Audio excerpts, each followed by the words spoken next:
Good morning and welcome to this week's edition of my journey in woodworking. So what have we got on today? Well, I've got 2 more days left of holiday, so I'm going to try and get a couple of projects made over the next 2 days. So, and there's one going to be coming up, a box to put a pen in. I'll show you the pen. I made this pen. It's actually a birthday gift for somebody in the family. So I made that, and then I thought, oh, I fancy putting it in a little presentation box rather than just wrapping it or putting it in a little velvet bag or something. So I've got that project coming up. It might not work out. I'm going to be doing that, filming that today, and I won't be able to release that one this week. It'll have to be next week, because just in case they happen to see it. I don't think they watch the channel, but just in case. So that will be coming up next week. And also I've been asked a lot about the steampunk pen blanks.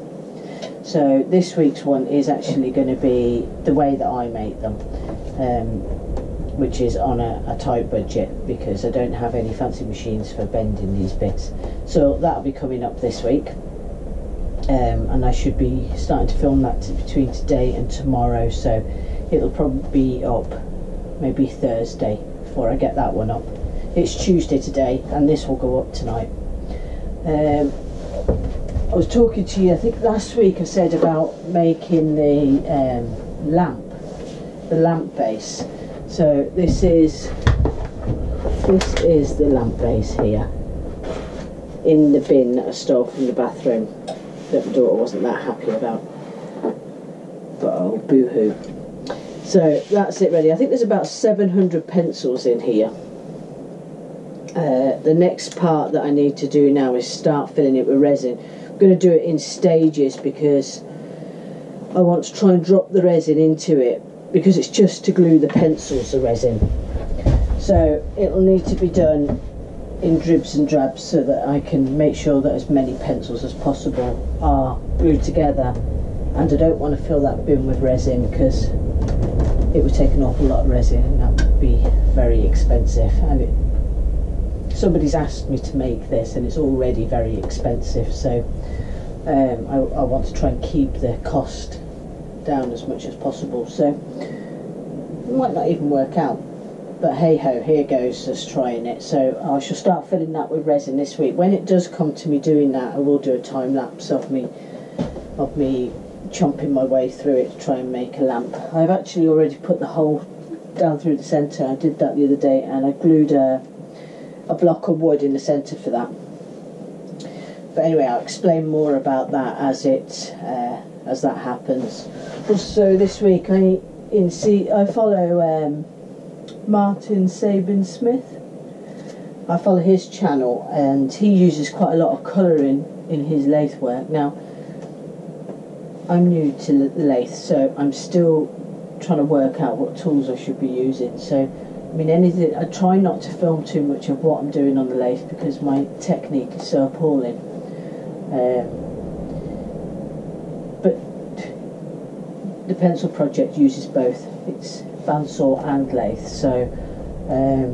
so you will be seeing me doing some of that next week. But anyway, I bought his intrinsic colour collection to add a bit of colour to stuff. I'll put it down in the comments bit. Anyway, in the description bit, a link where you can see him using these colours.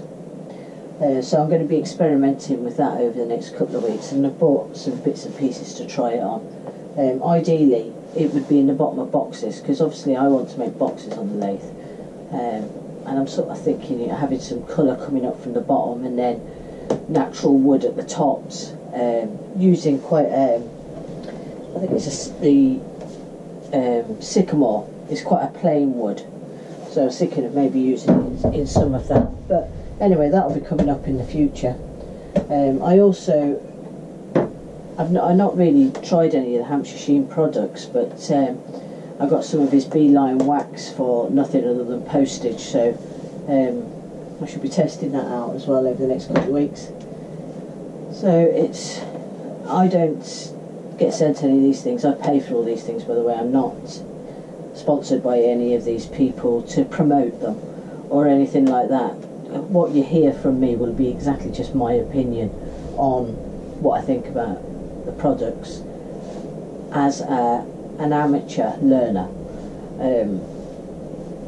It's just my point of view, so just keep that in mind when I'm talking about stuff. Go away, try all these things. You're probably a lot better on the lathe, so you might find all these things easier, but I'm just learning. So that's it. Got lots of pen blanks and stuff going on because I've actually got a few bits and pieces to make before I head back to work on Thursday.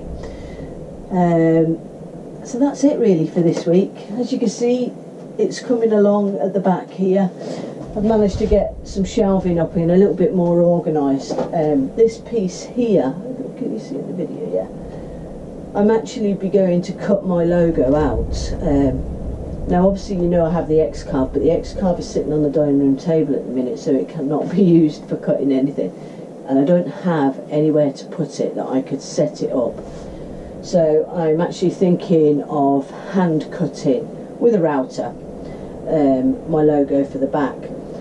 And well, I'll be showing you when that happens, so that'll be over the next couple of weeks. It'll not be happening anytime soon. I've just actually been printing some sheets out to try and work out how I'm going to transfer the image of the logo onto, I'll show you that actually. This is obviously the logo, and these are like green and the stalk is brown. I'm going to use resin to do that, but I'm hoping to cut it out by hand with a router and then fill it with resin, but it might work out disastrous. So that's something that's coming up as well, and I want that to go in the middle here. And then the stickers that I've started to collect, and anybody that's got any stickers, I'd really like them sent to me. You can contact me, personal message me if you want my address. I'll quite happily exchange for my own sticker if anybody's interested. I don't know if anybody will be, but anyway, I want to start collecting those and getting those round there, because this will be the angle I'll use for the weekly update, and the other stuff all happens. Anyway, that's me today. Hope you have a great week, whatever you're doing in the shed. Just remember to be safe, always wear safety equipment, and get your hands well out of the way of any of those blades, lose your push sticks and all that. And thanks very much for watching, and I shall see you next week.